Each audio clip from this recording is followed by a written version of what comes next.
Today we're gonna make an old-fashioned cocktail, one of the most classic bourbon cocktails there are.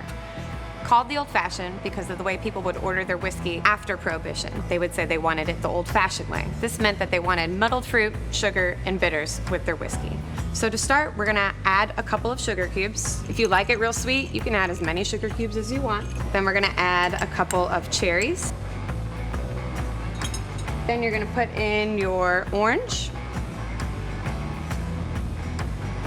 We want to muddle sort of gently. You don't want to get too aggressive around the peel and the pith of the orange. Then for our bitters, we're going to add a couple of dashes.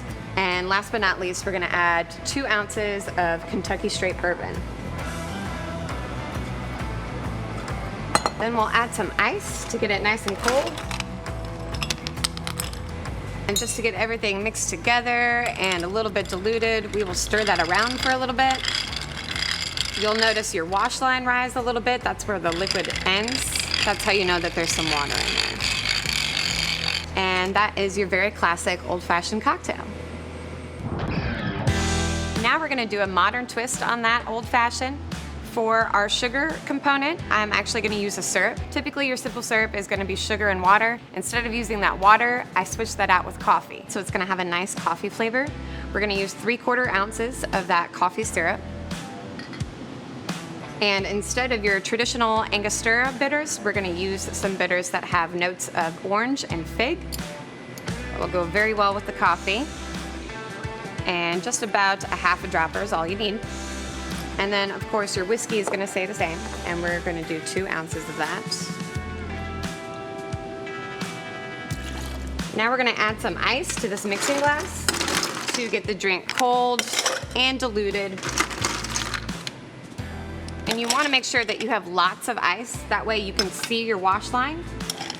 You want to make sure that that wash line comes up a little bit. That way you know that you've incorporated some water and you're diluting correctly. Give that a few stirs. I can see that wash line getting up there. We'll drop it right there. Then we're going to put a big ice cube on this. Since we're going modern, we're going to use a nice fancy ice cube. It is crystal clear. Sometimes it fits in the glass. There we go. And we're gonna strain that right over the top. Now since we skipped our fruit and didn't muddle it, we are going to add one last step, and that is going to be your orange peel expression. Then you wanna make sure that the skin side is down. That has all of your oils on it. You're gonna gently squeeze it over the glass, take it around the rim, give it a little curl. Drop it in there, and that is your modern style coffee old-fashioned. And it tastes good for breakfast.